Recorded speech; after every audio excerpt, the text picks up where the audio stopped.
Aquí estamos en la segunda parte del programa. Bueno, y estos son los acontecimientos por los que la historia va a recordar las últimas 24 horas y esta lucha por la democracia. Bueno, quiero que vean esta cara. Él es el excontralor de los expresidentes argentinos Néstor Kirchner y Cristina Fernández de Kirchner. Se llama Víctor Manzanares.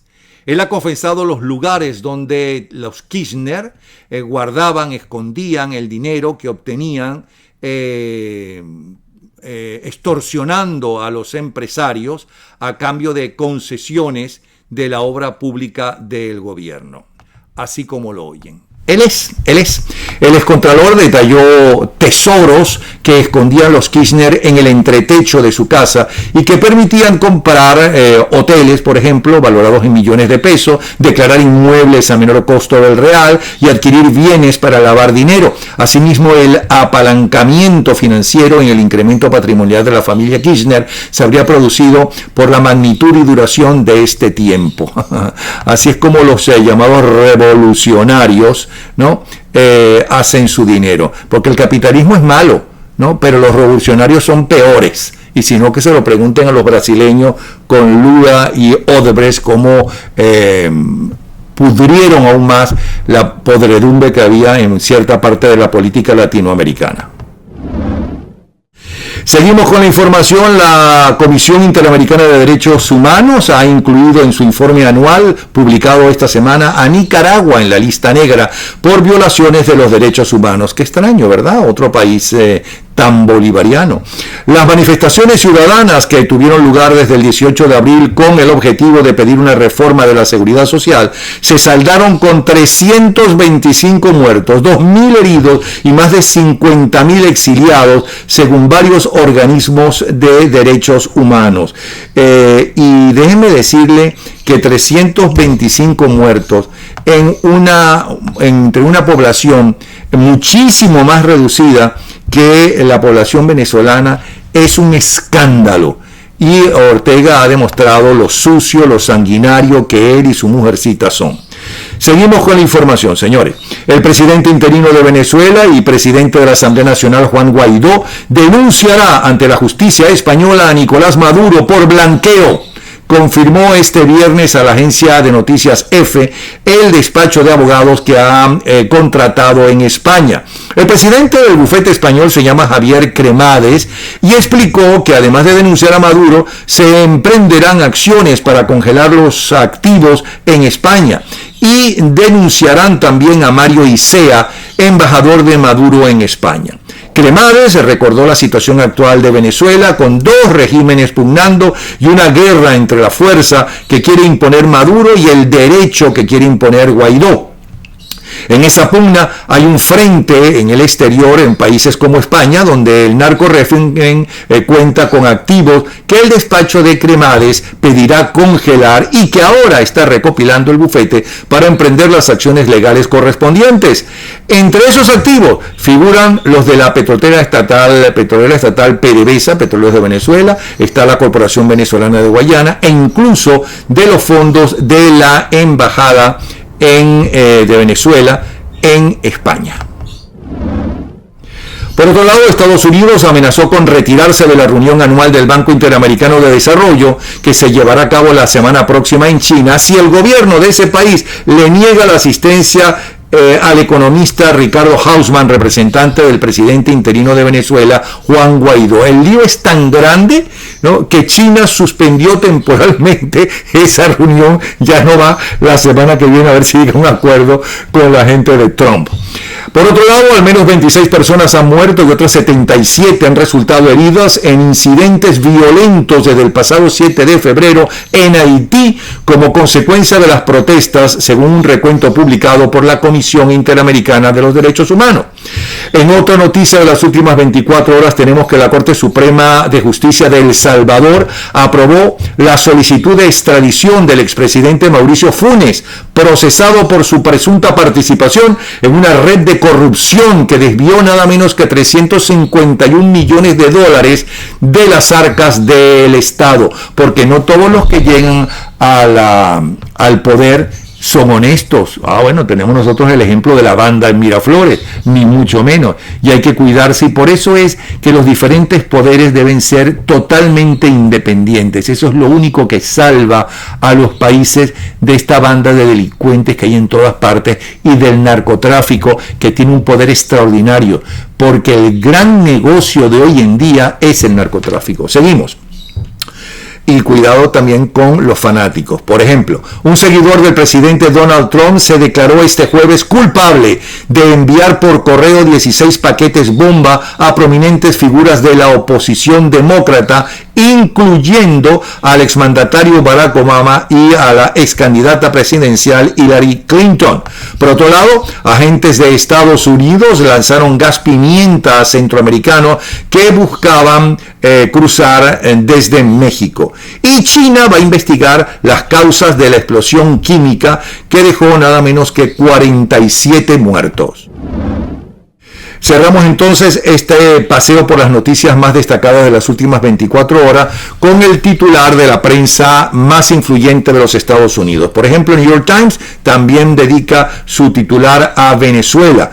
Y es el siguiente: cómo Maduro retiene el poder en Venezuela aún con las luces apagadas, según el reportero que ellos enviaron justamente en medio del apagón. El Wall Street Journal detalla que débiles resultados del sector manufacturero hacen caer las acciones y el rendimiento de los bonos. Al caer las acciones, y el rendimiento de los bonos, al aumentar las preocupaciones de los inversionistas con respecto al estado de la economía mundial. Y el Washington Post titula Trump cancela sanciones contra Corea del Norte, contradiciendo a la Secretaría del Tesoro.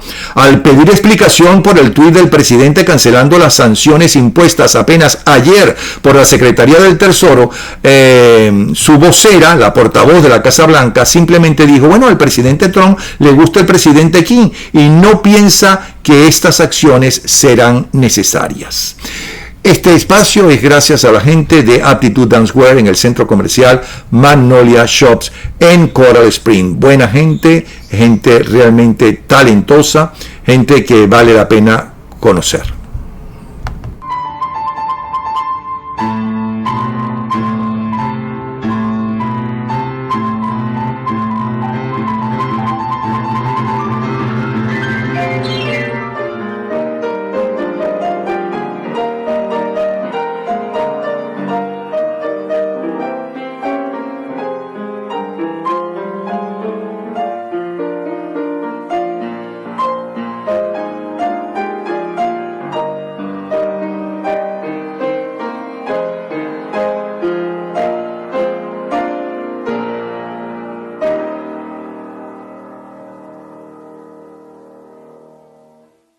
Y la Organización de Estados Americanos.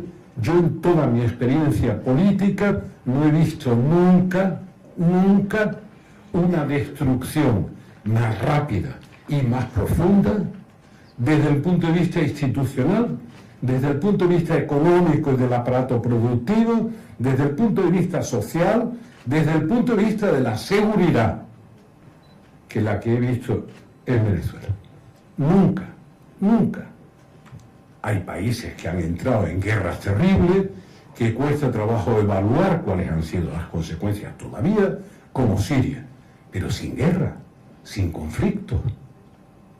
Cuando hablan de si es o no legítimo Maduro, es ilegítimo, de origen y sobre todo de ejercicio, desde hace mucho tiempo. No es solo un dictador, porque los dictadores a veces se atienen a normas que son infectas. Por eso Luis Almagro sutilmente habla de Estado democrático de derecho. No solo de Estado de norma, sino de normas que tengan un contenido democrático. Las dictaduras no tienen normas democráticas. Pero los dictadores, si no son tiranos a la vez, se atienen a unas normas, repito, repugnantes.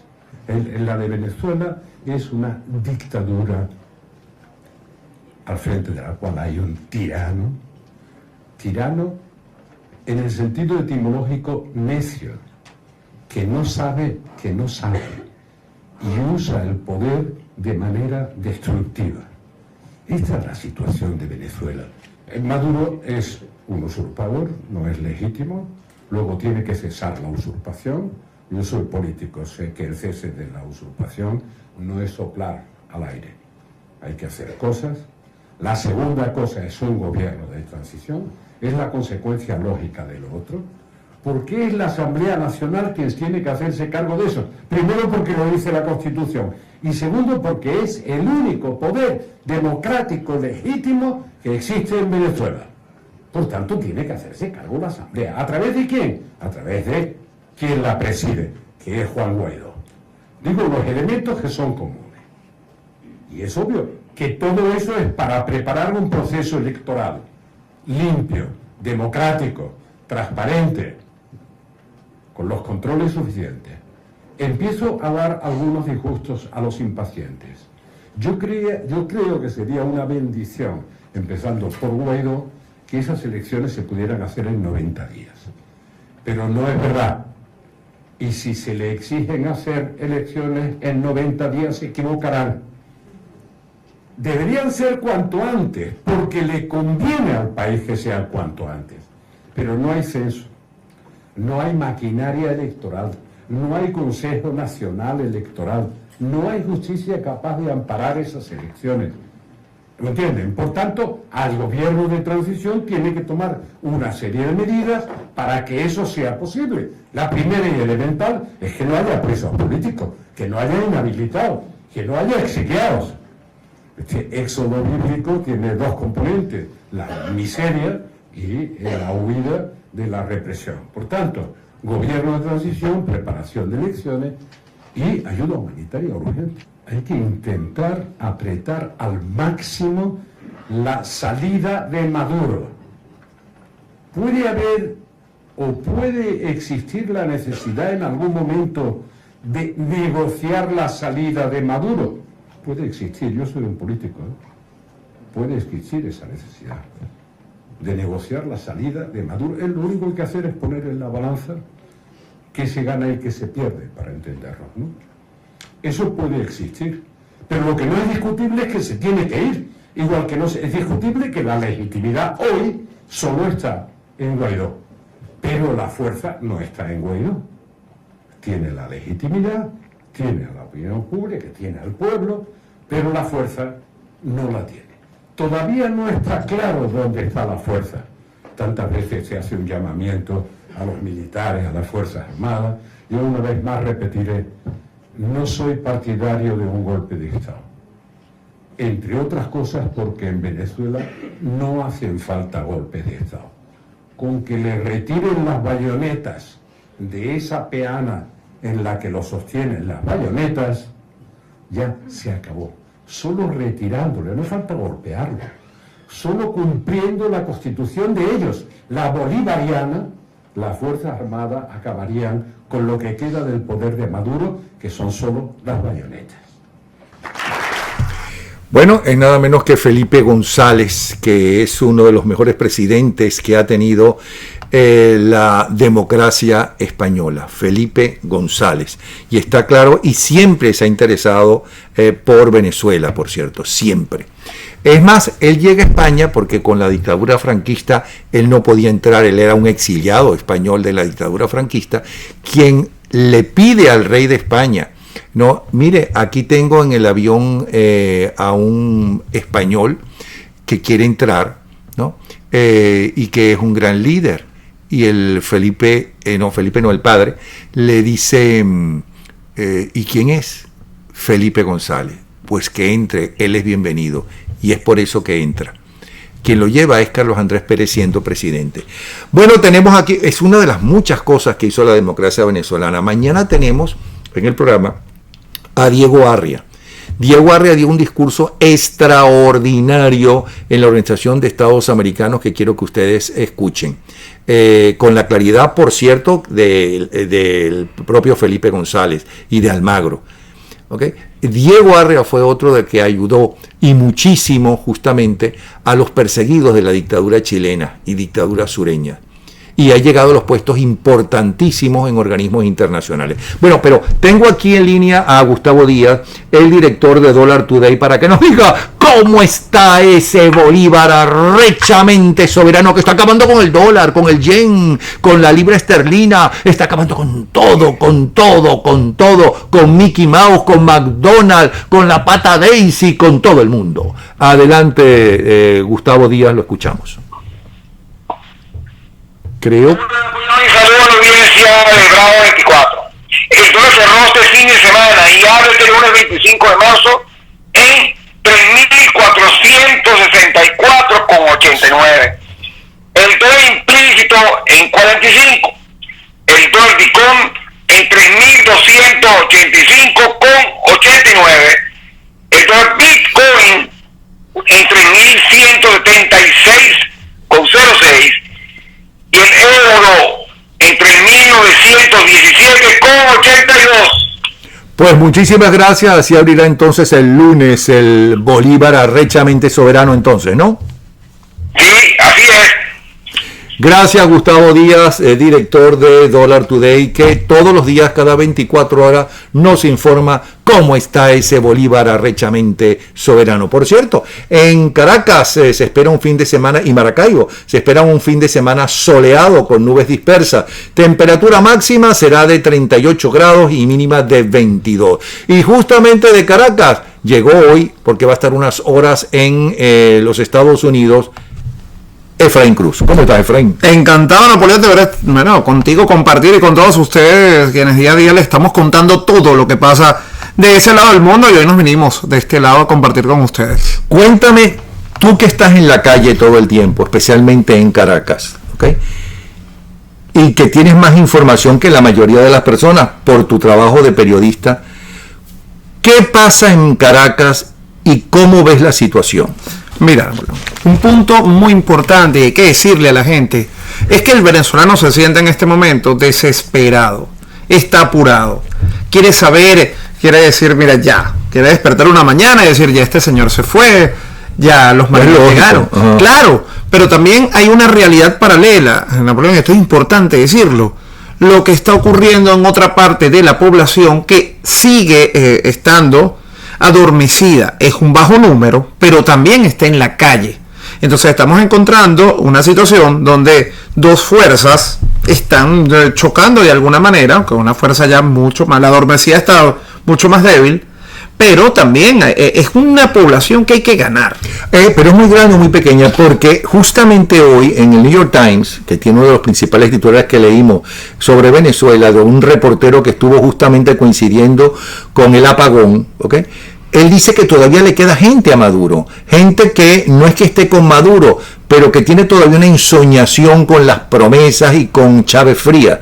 ¿Eso de verdad es tan importante? Sí existe, sí existe. Tengo que explicarte que sí. Y con el apagón lo vimos. Yo estaba en Caracas, evidentemente, viendo toda la situación. Y todavía hay un número, vuelvo y repito, es bajo, sí, pero está. Diciendo que todavía espera este sueño de Hugo, que no se va a dar, porque ya desapareció, pero siguen estando allí, unas por presión y otras por amor. También tenemos que decir que no podemos ocultar el sol con un dedo de todo lo que están haciendo los colectivos, ¿ok? Y lo que se está haciendo en los ministerios, lo que se está haciendo a nivel de todo el bloqueo que se puede estar haciendo en este momento y todas las amenazas que hay. Porque se está amenazando no solamente en los medios de comunicación, como se dice por ahí, también dentro de los ministerios hay una presión hoy en día muy fuerte para que puedan cumplir una cantidad de promesas que no se hicieron en 20 años. Pero esa gente de los ministerios, buena parte de ella, vamos a estar claros, no creen en nada de eso. Lo que creen es que ellos necesitan comer y necesitan comer todos los días ellos y sus hijos. Es un poco lo que sucedía, por cierto, después que cae Pérez Jiménez o se va Pérez Jiménez, ¿no? Que los adecos obligaban a llevar las tarjetas, porque era por tarjetas, ¿no? Las tarjetas de votación para comprobar si votaron por AD o no, porque si tenían la tarjeta AD, evidentemente no habían votado por AD. Claro, no estoy comparando, pero estoy diciendo que es algo que ya viene de antes, solamente que esto han prostituido todo, y luego ya desapareció, con los propios ADECOS desapareció esa intimidación. Pero aparte de esa gente, de esos empleados públicos, hay gente realmente, bueno, y de los delincuentes de la clase media y alta que pudieran estar haciendo negocios sin importarles el país y robándole a la nación, es decir, a todos los venezolanos. Aparte de eso, hay gente que todavía cree en lo que les propuso Chávez Frías y considera que no es que Maduro no es un producto de Chávez Frías. No es que Maduro echó para atrás las proposiciones de Chávez Frías, es que Maduro es la proposición de Chávez Frías. Sí hay, Napoleón. Y lamentablemente hay un tema social allí. Es todo este rencor y odio que Hugo Chávez fue dándole a la sociedad durante los años que duró en el poder. ¿Qué es lo que pasa? Tienes a un resentido social que dice: yo no quiero que esta gente llegue al poder de ninguna manera. ¿Por qué? Porque también hay una cantidad de controles existentes como el carnet de patria. Pero ese resentimiento, ¿por qué es? Porque primero, con Acción Democrática y COPEI había muchos menos pobres. Claro. ¿Ok? Eso es lo primero. Luego, en algunos gobiernos más que en otros, es verdad. Por ejemplo, en el caso del gobierno de Lucinchi, que no fue santo de mi devoción, pero que desde el punto de vista de la mejoría, al igual que en los 2 primeros años de Chávez, de la mejoría de bajar el número de pobres, se dio, ¿no? Porque había más dinero, evidentemente, cosa que no tuvo el segundo gobierno de Caldera ni nada. Pero también es verdad, lo que pasa es que la mayoría de esa gente no es joven y no vivió, la mayoría de esa gente ya es mayor, los jóvenes no lo vivieron. El mayor crecimiento que tuvo Venezuela fue con Pérez Jiménez y sobre todo con Betancur, Leoni, Caldera 1 y Carlos Andrés Pérez 1. Ese fue el mayor crecimiento que tuvo Venezuela. Ahí creció Venezuela. Entonces, ¿resentimientos de qué? De todo lo que ellos dicen o lo que el gobierno les enseñó a decir, Napoleón. Es: el rico es malo, el pobre es bueno, el rico te pisa, tú eres un esclavo de él, mejor ven a mí que yo te voy a dar el carnet de la patria, yo te voy a dar un bono y no tienes que trabajar. ¿Para qué trabajar? Yo te voy a mantener. Allí tú vas generando esto. Bueno, el rico me odia, en cambio mira este estado, el estado me da, me mantiene, pero me las culturas todavía tienen dinero para mantenerlo. Claro, pero ¿qué es lo que les dura? Ahora ya no es un bono mensual como antes, ahora te pueden dar 2 y 3 bonos al mes, que efectivamente eso no alcanza para nada. Pero hay personas que todavía se amarran y anhelan eso. Esa parte política, lo que dijo el comandante, lo que dijo Maduro, aquí también está. Yo estoy con ellos. No importa, pero ellos no pueden volver. Por ese resentimiento de: está bien, yo recibo esta bolsa, pero sé, o lo que me dice la gente de este entorno, es que si estas personas toman el poder, yo voy a tener que trabajar. No es lo que quiero. Porque no podemos negar que, si bien es cierto, es un número bajo, hay una cantidad de personas en Venezuela que ya están, sistematizadas de alguna manera para no trabajar y para vivir de lo que el Estado les dé. Y son felices así. Contra eso es muy importante que tenemos que ganarnos. Venezuela no es un país de vagos, no, para nada, precisamente. Pero ese número de vagos, esos vagos están allí por todas las cantidades de misiones. Y también tenemos que recordar que tenemos 20 años allí. O sea, esta gente tiene 20 años mandando y una generación formada en el dame. Dame, yo necesito. Mira, pero tengo, y hay miles de casos. Podemos tomar el caso de las señoras de limpieza, por ponerte algo del día a día en Caracas. Ya no van. Es aquí lo puedes ver con el público, una cantidad de personas que ya no tienen señora de servicio o alguien que las ayude en la casa. ¿Por qué? Porque con lo que les da el Bonisei, para que voy a trabajar. Me dan, no trabajo. Ay, ¿para qué? ¿Qué necesidad? Porque conozco personas que las han llamado para eso y dicen: no, me llega una ayuda. ¿Para qué trabajar? O a mí me mandan de afuera. Me da más lo que me mandan de afuera, mi hija, mi hijo, todos los que se fueron, que lo que realmente estoy ganando por mi trabajo. Entonces, eso es un grupo también que tenemos que ganar. Pero ¿cómo lo vas a ganar si lo ganas con populismo, ofreciendo lo mismo, estás en lo mismo? Exacto, caemos en el mismo error. Entonces ahí está la estrategia que ha ido, que está logrando Guaidó y que la hemos podido ver. Llegar a las zonas populares y que sea recibido de esa manera, como ha sido hasta ahora. Pero hay un grupo que todavía hay que ganar y que, bueno, es un trabajo que se está haciendo. Ahora, tú le ves en la calle, ¿tú sientes que la gente recuperó el ánimo y la esperanza? Totalmente. Mira, lo pudimos tener así, palpar en cada una de las marchas que hemos acompañado a Guaidó y a su equipo. El ánimo en la gente, te puedo decir que hay personas de 90, 95 años, personas en bastones, en silla de ruedas. Eso se veía también al principio, pero hay gente que bajan del cerro. Es importante, y me pasó en estos días, y esto es una anécdota. Estábamos en las Mercedes reunidos, el día que llegó Guaidó desde el aeropuerto, se hizo el recibimiento, él estuvo allí, dio las palabras, se fue. Cuando la multitud comenzó a dispersarse, quedó un grupo de tambor allí. Entre las mismas personas formaron una rueda de tambor y vino una cantidad de personas a bailar tambores allí. Cuando tú te das cuenta también de las personas que era, tú dices, bueno, la clase social no es esta de la que estaban acostumbrados antes, que por ahí hacían los chistes de las doñas del cafetal, ¿no? Sí. Eso demuestra que ya la población está unida. O sea, ya no es un tema de estrato social. Ahora todos están juntos por un bien, que es ayudar a Venezuela. Entonces, a esta rueda de tambor entraron otras personas que estaban también en la marcha de otros estratos sociales a bailar. Entonces, allí te demuestra que el venezolano tiene ganas de salvar al país y que ya no es un tema de tú eres rico, yo soy pobre. Estamos todos juntos por un bien que es Venezuela.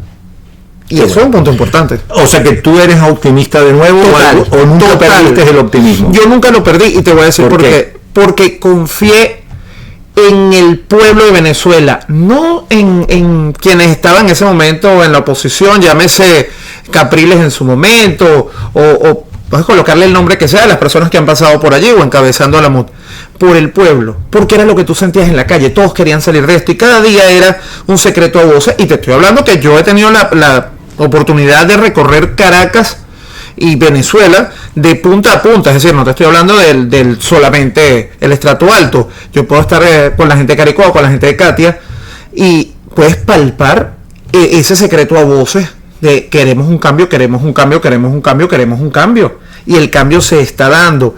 Y anteriormente también lo veíamos en las protestas del 2017, era de Sabana Grande hacia el este donde ocurría toda la situación. Este año ha sido en toda Caracas. Y en toda Venezuela, claro. Porque a donde va, y eso que no cuenta con los medios masivos de comunicación. Y es que no hace falta. Para promocionar sus encuentros con el pueblo. Y tal cual, pero las redes sociales han sido maravillosas. Y volvimos a algo también, gracias al apagón, el boca a boca. Pero hay una cosa que yo siento. Es verdad que tienen 20 años, ¿ok? Pero estos jóvenes como Guaidó, por ejemplo, como el propio Capriles, como la gente de Vanguardia Popular, como los jóvenes de los diferentes partidos, están muy bien preparados. Están más preparados que en mi generación y la generación anterior. Yo creo que esta generación inclusive es una generación más importante y va a ser más importante que la famosa generación del 28. Bueno, pero esta generación es valiente, luchadora, te sabe de la Constitución, porque el venezolano no hablaba de Constitución, eso lo aprendió con la democracia, es verdad, pero quien la puso de moda fue Chávez Frías, que empezó ahora cuando le interesó de la Constitución. Entonces tú ves que esos jóvenes saben de la Constitución, saben cuáles son sus derechos, y no hablo de la gente mayor, que es lógico que lo sepa, que tú ves que hay un lenguaje que son ciudadanos, que es mucho más importante que ser pueblo, porque pueblo significa, bueno, todos somos pueblo, pero los ciudadanos somos los que estamos preparados y conocemos nuestros deberes y nuestros derechos. Y yo siento que esos jóvenes, ¿no?, son inclusive más valientes, ¿no?, o tan valientes como aquella generación del 28. Pero es que lo son, Napoleón. También es importante decir que todo este proceso no ha sido en vano. Ha permitido... Bueno, pero a pesar de esos 20 años de meterle en la cabeza, ¿no?, a todo el mundo, especialmente a los jóvenes, los que hoy, imagínate, los que hoy tienen 20 años,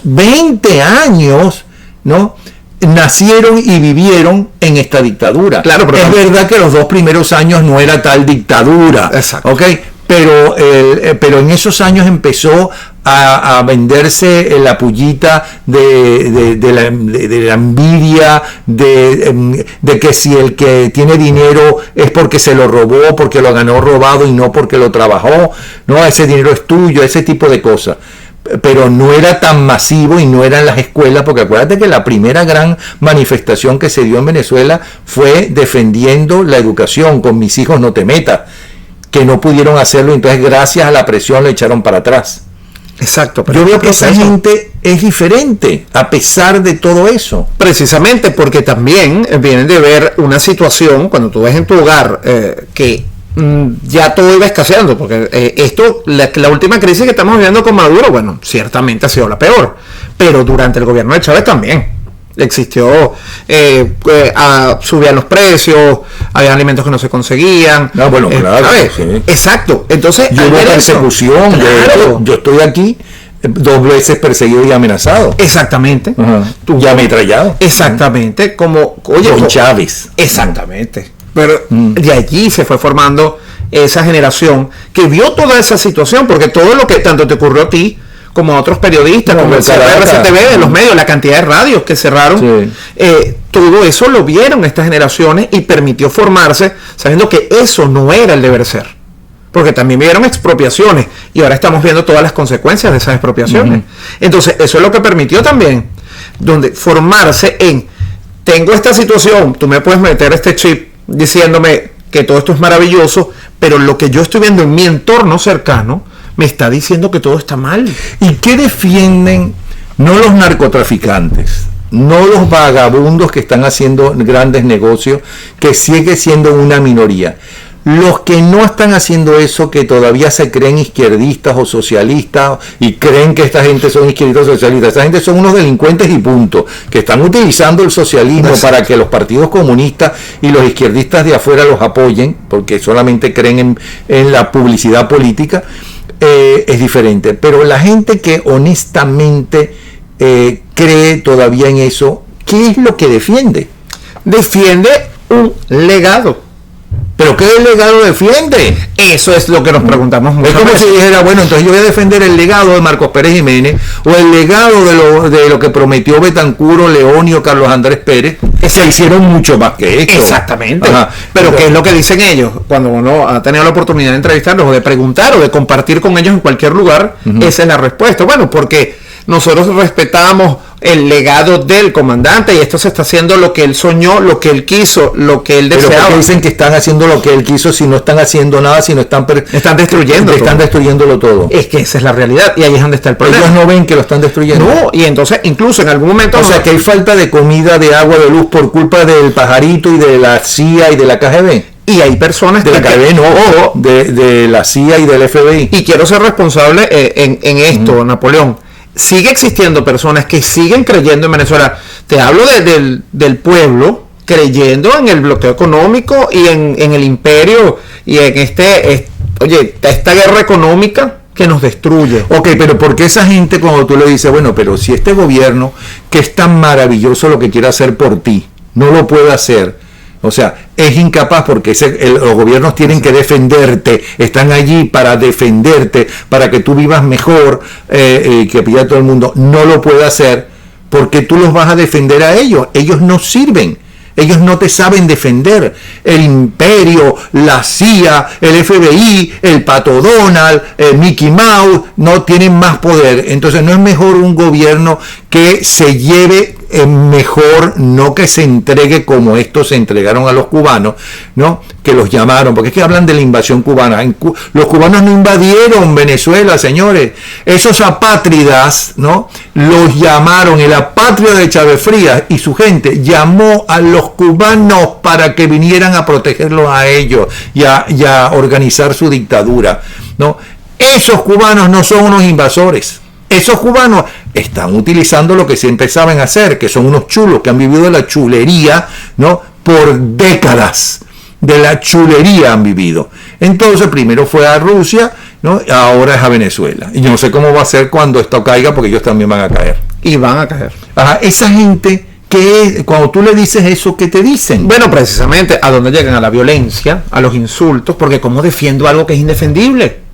Yo no puedo defender una posición que no existe. En ese momento es cuando te empiezan a insultar. Claro, porque siempre está el tema que eres apátrida, que no quieres el país. Pero que no quieren el país, son unos apátridas, son ellos que han hecho que los cubanos tengan un poder allí. Claro. Además, una isla decadente, un gobierno decadente que destruyó lo bueno que tenía Cuba con una dictadura de Batista, y que pasaron de una dictadura a una tiranía. Entonces tú dices, bueno, ¿y qué es esto? ¿Qué es lo que defienden de Cuba? Ellos nunca han estado en Cuba, evidentemente. No, la mayoría no es. Yo sí he estado en Cuba y yo entrevisté a Fidel Castro y le pregunté a Fidel Castro hasta cuándo usted justifica su dictadura. Yo, en su cara, no a sus espaldas, no desde aquí. Vamos a estar claros. Pero, ¿qué es lo que defienden? Precisamente eso, solo el legado. Hablan de Cuba y, como lo has dicho, nunca han ido a Cuba. Entonces tú le dices, y hoy en día que el acceso a la información, aunque intenten bloquear redes y ciertas páginas en Venezuela, tú tienes acceso a la información y puedes ver qué es lo que está pasando en Cuba o en cualquier país del mundo.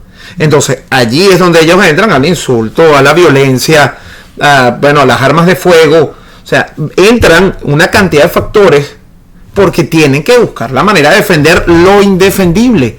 No hay manera de justificar, por ejemplo, los casos que vimos de madres llevando a sus niños muertos por desnutrición, o la violencia para poder entregar. Un grupo de artistas la semana pasada intentó entregar en el hospital de niños un donativo que se reunió días anteriores y no hubo manera. ¿Por qué? ¿Qué alegan? Dicen que no, que por medidas de seguridad no pueden ingresar. Pero si yo todos los años de diciembre le entregaba juguetes a los niños del hospital de niños. Yo también lo hacía. Y nadie me lo impedía. En ningún momento. Al revés, te lo agradecían, no solamente los niños y sus padres, sino las autoridades. Porque los médicos venezolanos, como les pusimos el otro día, todo el comentario de José Cisneros, doctor José Cisneros, son clase aparte, señores. Sí. Vivan en el exterior para que se den cuenta. Vivan aquí en Estados Unidos para que se den cuenta cómo la medicina es un negocio. Pero bueno, sí. Pero, y además trabajan con las uñas. Y lo pudimos ver ahora con la visita del Grupo de Derechos Humanos a Venezuela. Pintaron en tiempo récord, arreglaron hospitales en tiempo récord, dotaron hospitales en tiempo récord y abrieron depósitos donde encontraron cantidad de guantes, cantidad de materiales y medicamentos que estaban incluso vencidos y que se le pedía al paciente que los comprara. Entonces tú estas denuncias. Sí, cuando tú le dices eso a esa gente que todavía los apoya, ¿qué dicen? ¿Que es mentira? Que es la guerra económica. Que es el imperio, o sea, que lo esconden para la guerra económica. Claro, porque lo esconde el imperio. Porque están los infiltrados y cuando hay unas medicinas y una artículos para que no, espero que no sean perecederos, de comida en la frontera que no dejan entrar, ¿qué es lo que dicen? Que todo eso es parte de una invasión para acabar con un legado. O sea, que es preferible pasar hambre y frío, como decía Chávez, pero hay que salvar la revolución. Entonces, ahí está el problema. Ese es el grupo de personas que todavía tenemos dentro del país que están entregados porque insisten. Ellos me van a quitar todo, no voy a tener acceso si vivo y ese cuento de la misión vivienda que te la quitaban, ya la mayoría entendió que no es así. Pero todavía quedan algunos que me van a quitar la casa, no voy a tener donde vivir, no voy a tener que comer. Toda esa información y cómo ocultarla. Y yo espero que la dirigencia venezolana se dé cuenta, pero especialmente el pueblo, porque la dirigencia vive del voto, ¿okay? Que ese populismo exacerbado empezó con la democracia. Vamos a estar claros. Empezó, vamos a regalarle para que me den mi voto, me den un voto. Vamos a regalarle el techito de zinc, vamos a regalar, no vamos, pero en la democracia además se instruyó a la gente, porque en la frontera yo vi, hasta en la frontera, maestras dándole clases a los niños. Eso fue importantísimo. Lo malo fue el populismo barato que se oficializó y que esta gente, como es lo peor del pasado, porque además agarraron lo peor del pasado para engrandecerlo y vivir de eso. Impresionante. A lo peor, y le cambiaron el color nada más. Sí. Bueno, gracias. Te esperamos entonces el lunes. Por supuesto, en el programa desde Caracas. Ya desde Caracas con los de lo que queda de Caracas. Pero tengo entendido que la pastora sí lo arreglaron. Sí. Ajá. Pero Y que muy el pocas centro- partes de Caracas han arreglado. y el centro de Caracas, que en algunas partes también lo arreglaron. Para tomarse fotos, además. Te piden que saques tu teléfono y lo hagas con toda la seguridad del mundo. Bueno, pero lo arreglaron. Sí, sí. Ajá. ¿Qué más hicieron? Realmente nada. Colocaron el alumbrado en la autopista. En parte de la autopista, importante. ¿En qué autopista? En la Francisco Fajardo. Pero es que no tenía alumbrado la Francisco No, Fajardo. no tenía. Bueno, ¿será que lo dejaron? No tenía. Qué barbaridad. Y la Avenida Libertador tampoco. Efraín Cruz, Babuito, que todos los días nos manda informes desde Caracas y que aprovechando que va a estar unas horas en los Estados Unidos, le hemos pedido para que nos acompañen el día de hoy. ¿Saben quién tenemos ahora? Desde Alemania, aunque en estos días no estuvo porque estaba en Barcelona y dice que trabajando estaba viendo las maravillas que hay en Barcelona, ¿no? Que ciudad como Barcelona no hay otra en España. Para mí es la más hermosa y la más simpática y alegre. Que me perdonen los madrileños, que también es muy bonita, pero como Barcelona no hay dos. Aquí está Daniel Lara Faría, que entre otras cosas nos va a hablar de cómo Zapatero también, y ya que estoy en YouTube puedo decirlo, jodió a España. Saludos, Napoleón, para ti y para toda la audiencia de 24 horas. Napoleón, tuve hace unos días, y te pido disculpas a ti y a tu audiencia por no haberlos acompañado estos días, pero estuve estos días pasados visitando la ciudad de Barcelona, España, por una visita privada, que me permitió observar algunas cosas. Estamos hablando de que en Barcelona se está viviendo, Napoleón, un fenómeno bien interesante vinculado al movimiento independentista catalán. Porque estamos hablando de que Barcelona es una ciudad cosmopolita, internacional, donde caminar por sus calles es ver gente de todos los países hablando todos los idiomas. Una ciudad tan vinculada con el arte, la ciudad de Gaudí, el movimiento teatral que existe, los monumentos en las calles, el Museo de la Historia, el Museo Picasso, la Sagrada Familia, todas esas grandes cosas. Y el gran debate que se está viviendo en Cataluña y en Barcelona en particular es en los balcones. Porque resulta ser que hemos sido testigos de la Barcelona de los balcones. Pues los que están con la independencia guindan la bandera de la independencia catalana o de la bandera de Cataluña, y los que están en contra guindan la bandera de España. Siendo sinceros, eran más los balcones que no tenían ninguna bandera. En segundo lugar estaban los balcones que tenían la bandera catalana, y en tercer lugar de lejos los que tenían la bandera española. Se ve que es un tema que aburre muchísimo ya a la gente, porque de alguna manera los extremismos terminan siendo, cosas con las cuales la gente no quiere lidiar. Me llamó mucho la atención eso, me llamó mucho la atención cómo la gente quiere pasar del tema, pero mucho más me llamó la atención que a la polarización le abrió paso la radicalización de las posiciones, con una gente muy radical a favor de la independencia, con una gente muy radical en contra de la independencia, y con un centro amplísimo de gente que simplemente se quiere reservar su opinión. Eso es muy importante, Napoleón, porque en este tipo de procesos normalmente se dan estas cosas. Creo que es bastante... Me sentí impactado por esa vivencia. Y además de eso, me impactó muchísimo más saber que el origen de todo este problema empezó en el gobierno de José Luis Rodríguez Zapatero. Porque fue en el gobierno de José Luis Rodríguez Zapatero donde sus socios en el gobierno, el Partido Socialista de Cataluña, al perder las elecciones allí en Cataluña, empiezan a tener una posición poco seria con respecto a las modificaciones que planteaban los nacionalistas catalanes de modificación del estatuto de autonomía de Cataluña. Eso se vivió durante el gobierno de Zapatero y no fue debidamente tratado. Y como no fue debidamente tratado, se terminó desarrollando esta metástasis independentista que estamos viendo hoy. Y lo más triste de todo esto es que con todos los problemas que se están viviendo allí, en Cataluña, con toda la situación grave que hay en España, con ya luego de haberse visto el Brexit de Gran Bretaña frente a la Unión Europea, no es descabellado pensar que este problema puede escalar y convertirse en algo grave que termine con la España que conocimos alguna vez. Mientras todo eso ocurre, el señor Zapatero, en vez de estar en su país intentando resolver los problemas que él mismo causó, se ha ido a Venezuela en un viaje relámpago que no sabemos para qué fue. Como dijo el amigo Alfredo Coronel Harman, el segundo país más odiado por José Luis Rodríguez Zapatero después de España parece ser Venezuela, y parece que por eso el señor se afana tanto, luego de haber destruido buena parte de España y haber destruido la paz y la tranquilidad y la convivencia en esa sociedad. Bueno, parece ser que el señor tiene las mismas intenciones con Venezuela. Ojalá no lo logre. Trataré de seguir conversando de esta visita a Barcelona durante esta semana, Napoleón. Es todo por hoy. Hasta mañana. Hasta mañana, Iván Lara Faría. Para seguir Iván Lara Faría, su Twitter es de Lara F. de Daniel, de Lara F.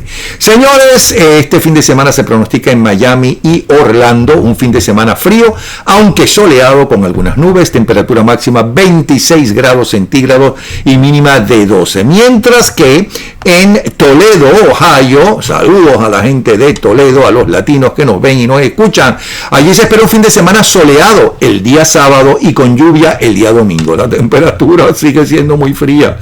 Es de 10 grados temperatura máxima y de menos 4 grados centígrados en la noche es la temperatura mínima. Bueno, señores, vamos a ver qué nos dice Damaso Jiménez desde Florida Central. Damaso, adelante. ¿Cómo está, Napoleón? Saludos a los seguidores de Bravo 24. Bien, el estadio de Beckham en Fort Lauderdale está generando una fuerte polémica aquí en Miami y todo tiene que ver por un desacuerdo entre el alcalde de Miami-Dade y el exjugador, el exfutbolista inglés David Beckham, con respecto pues al monto de una inversión que oscila entre los 30 y los 60 millones de dólares para la construcción de una nueva estructura. Bueno, de acuerdo a la comisión, ambas partes que no han logrado cumplir, no han logrado coincidir tampoco en un acuerdo para convertir el Local Stadium en un lugar de entrenamiento de los equipos de fútbol y también como posible sede del Inter de Miami Club de Fútbol, el CFE, para la temporada 2020-2021. Al parecer, las partes no han cumplido lo que ha venido frustrando las negociaciones en el condado de Miami-Dade. Beckham se encargará de financiar el proyecto, el desarrollo de la construcción y las operaciones del nuevo estadio de 64 acres que se viene llevando a cabo en terrenos públicos muy cerca del aeropuerto ejecutivo de Fort Lauderdale. No todos están satisfechos, como el comisionado de Miami-Dade, Joe Martínez, que critica no solamente la construcción en un terreno público, sino la congestión que esto viene generando con respecto al tráfico en esta zona y que también la imposibilidad de que los jóvenes menos privilegiados puedan movilizarse hasta el nuevo estadio. Así que bueno, una fuerte polémica que viene generando esta construcción con inversión de este importante futbolista. Bueno, también tenemos que 5 balseros cubanos llegaron a las costas de Miami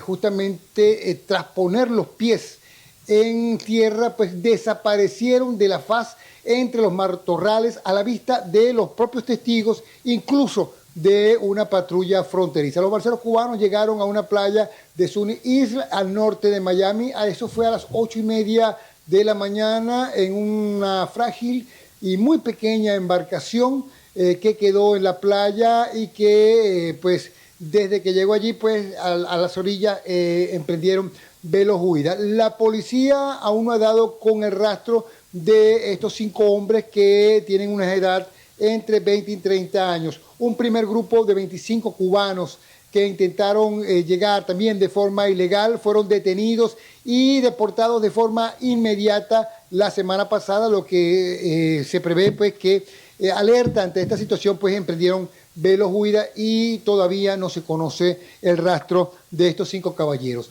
Y para finalizar pues una compañía de marihuana medicinal en Tallahassee se convirtió este mismo jueves en el primer negocio en la Florida en vender abiertamente lo que llaman pues una olla fumable de forma legal en esta nueva era de la medicina en la Florida. Bueno, tenemos entendido que justamente se vendió pues varias cápsulas de flores fumables a un paciente en Tallahassee luego de la aprobación de esta nueva ley, justamente aquí en Tallahassee con en 26 dispensarios. La empresa se llama Tuliev y Doc Dixon, de 59 años, compró lo que llaman un True Flower y se convirtió así pues en el primer paciente que compra de forma legal una dosis de esta sustancia que va a usar de forma legal para tratar el dolor del fibromialgia aquí mismo en la Florida. Esto es todo lo que tenemos para hoy, Napoleón y amigos de Bravo 24 desde la Florida Central. Ya saben, para enterarse de todo lo que ocurre en esta zona, sobre todo de Orlando, Tampa y Osceola, pueden seguirnos a través de nuestra plataforma en Twitter y en Instagram y a través de próximamente también de Facebook, como es @enterateorlando. Hasta aquí las informaciones. Ahí estaba el poder maracucho en Florida, en la invasión que hay de maracuchos en Florida.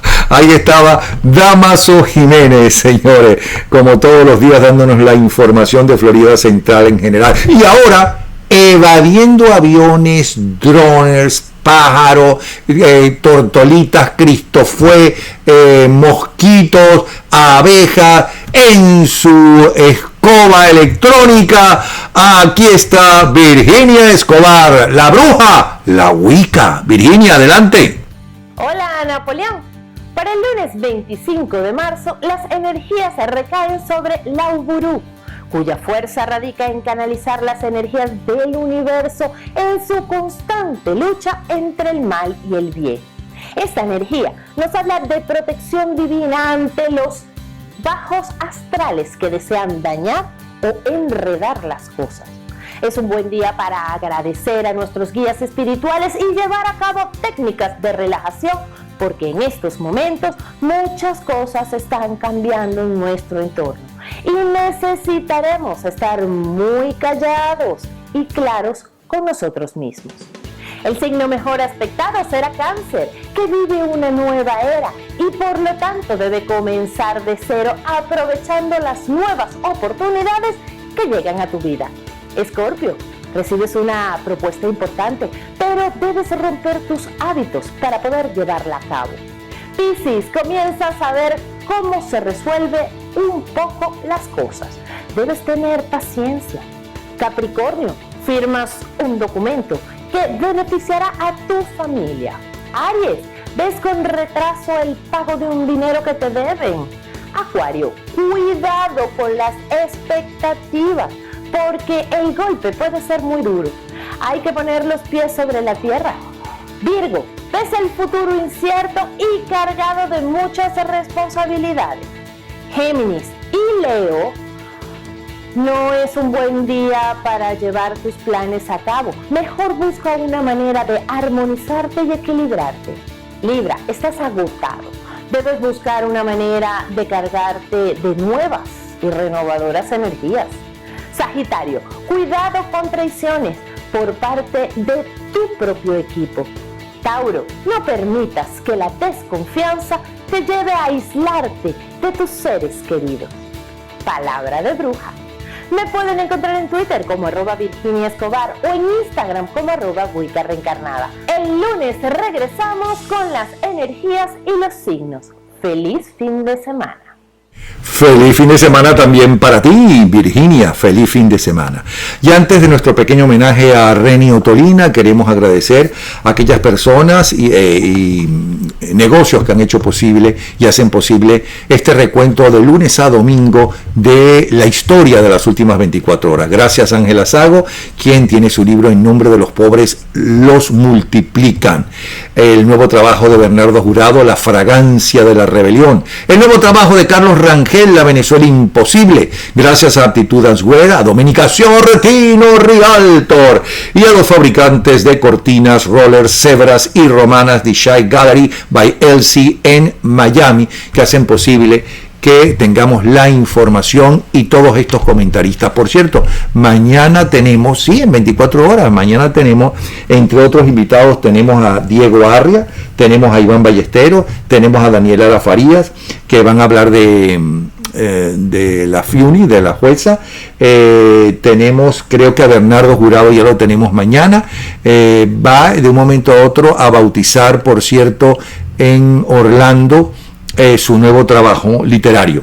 Bueno, y queremos cerrar el espacio de hoy con un pequeño homenaje a un hombre que tanto hizo por llevar a nuestra televisión a los lugares más altos en calidad del continente, como fue Reni Ottolina. Sus musicales y sus programas especiales dedicados a Venezuela, a quien amaba, y porque murió en su lucha política. Como saben, el avión se perdió en el medio de las nubes y se estrelló. Hoy se cumple, este mes se cumple 41 años de su desaparición física, pero aquí lo tienen, sigue vivo, sigue con nosotros, y lo tenemos además cantando, sí señor. Por cierto, al principio de su entrada en televisión, porque empezó primero en publicidad, en Bolívar Field y en radio, grabó un disco. Él grabó inclusive un disco. Déjeme cerrar esto. Plin, plin, pirin, plin, plin, plin, plin. Ajá. Entonces, lo vamos a escuchar cantando, sí señor, cantándole al país, y con él entonces cerramos el programa o el espacio de hoy hasta dentro de 24 horas. ¡Epa, un momento! ¿A dónde va con tanta prisa? Si con solo salirse de la autopista, mire todo lo que encuentra. La vieja carretera Caracas-Valencia es algo digno de ser disfrutado. Son auténticos túneles de fresco verdor, donde la misma prisa prefiere andar con calma. Y por aquí de vez en cuando se pueden ver modernos centrales o antiguos trapiches llenos de encanto.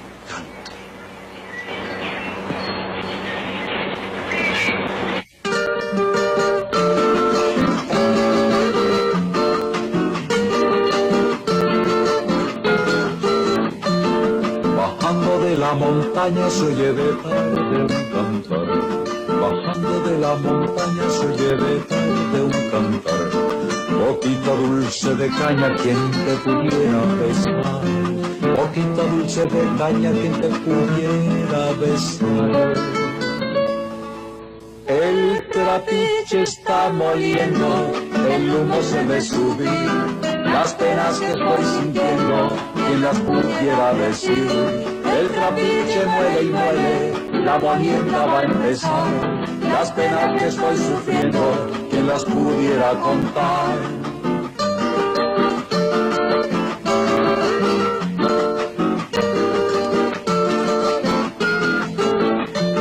El trapiche su alegría hierve en la vaina la miel.